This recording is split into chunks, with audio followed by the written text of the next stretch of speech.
اور عرفات میں آپ نے کہا دعائی و دعاء الانبیاء من قبل فی ھذا المقام، میری دعا اور مجھ سے پہلے جتنے انبیاء یہاں آئے حج کرنے، عرفہ پیش ہوئے، سب یہ کرتے تھے لا الہ الا اللہ وحدہ لا شریک لہ لہ الملک ولہ الحمد وہو علی کل شیء قدیر۔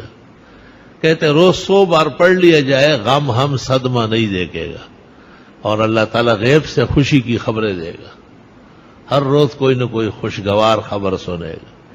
اور کتنا آسان ہے، سب کو یاد ہوتا ہے لا الہ الا اللہ وحدہ لا شریک لہ لہ الملک ولہ الحمد وہو علی کل شیء قدیر۔ اور کتنی بڑی سند ہے کہ آپ نے کہا دعائی اور دعاء الانبیاء من قبلی فی ھذا المقام، عرفات کے میدان میں آپ نے کہا، بخاری مسلم میں میری دعا اور مجھ سے پہلے تمام نبیوں کی دعا اس جگہ یہ ہے لا الہ الا اللہ وحدہ لا شریک لہ لہ الملک ولہ الحمد وہو علی کل شیء قدیر۔ یہ بڑی عجیب بات ہے کہ ایک وظیفہ دنیا میں ایسا ہے جو اللہ نے خود دیا ہے، اور وہ استغفار کا وظیفہ ہے۔ دنیا کی جتنی تکلیفیں ہیں، پریشانیاں ہیں، غم ہے، بیماریاں ہیں، فتنے ہیں، سازشیں ہیں،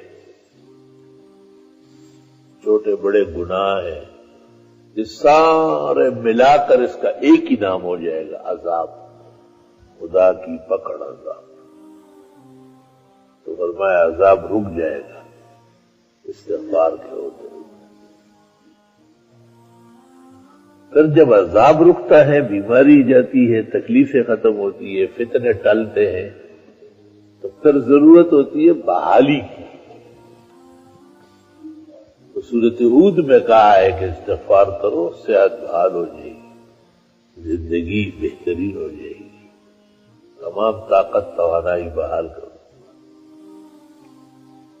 پھر جب بلائیں بھی ٹل گئی، صحت اور عافیت بھی آ گئی، تو اب کچھ نعمتیں چاہیے، جیسے بخشش ہے، جنت ہے، دنیا میں مال ہے، بیٹے ہیں، بارشیں ہیں، آبادکاریاں ہیں، نہریں ہیں، چشمے ہیں۔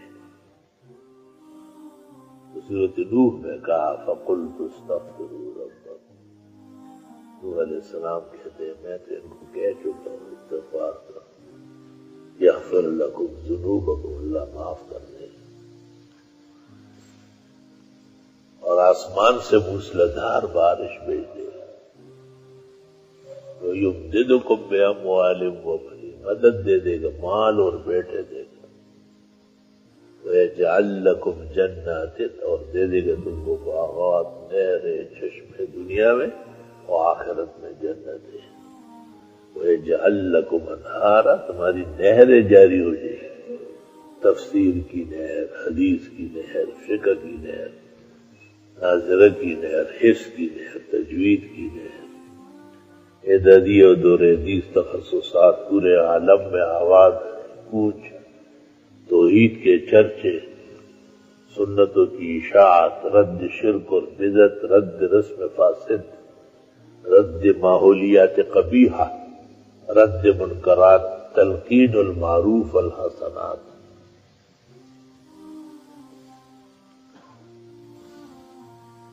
گویا جتنی خوشیاں، نعمتیں ہمیں چاہیے اور ہمیں علم نہیں ہے، اللہ نے اپنے علم سے اس کا ذکر کیا اور سارے ذکر کیے، اور فرمایا استغفار کرو۔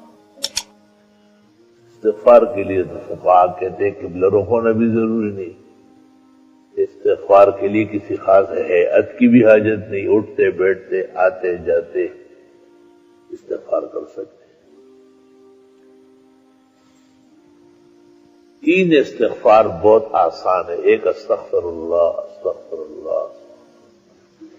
دوسری استغفر اللہ العظیم، استغفر اللہ العظیم، استغفر اللہ العظیم، اور تیسری استغفر اللہ ربی۔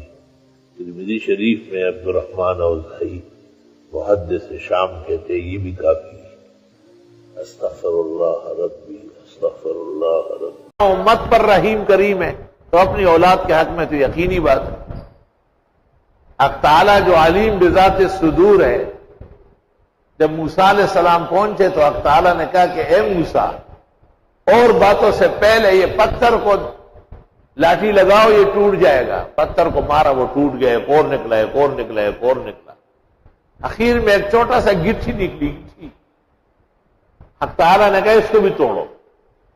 جب اس کو توڑا تو اس میں ایک کیڑا نکلا، یہ چیز جو پکے، وَفِي فِيهِ نَبَتٌ طَرِيٌّ، اور اس کے منہ میں ہری گھاس، وَعَلَيْهِ قَطْرَةٌ، یہ قطرہ ابو پہ پرتے، یہ آپ کا کھانا، اور یہ تھیلی کے اندر آپ کا پانی، کلوا واشربوا۔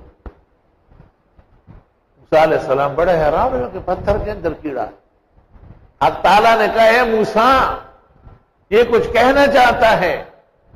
حضرت موسیٰ نے کان قریب کیا تو وہ چھوٹی سی کیڑی کہہ رہی ہے سبحان من یرانی ویعرف مکانی ویرزقنی ولا ینسانی،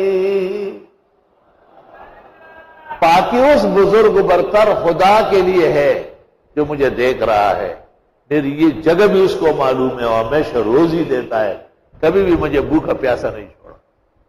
حضرت موسیٰ سمجھ گئے کہ وسوسہ قلب پر حق تعالیٰ مطلع ہے اور میری تسلی۔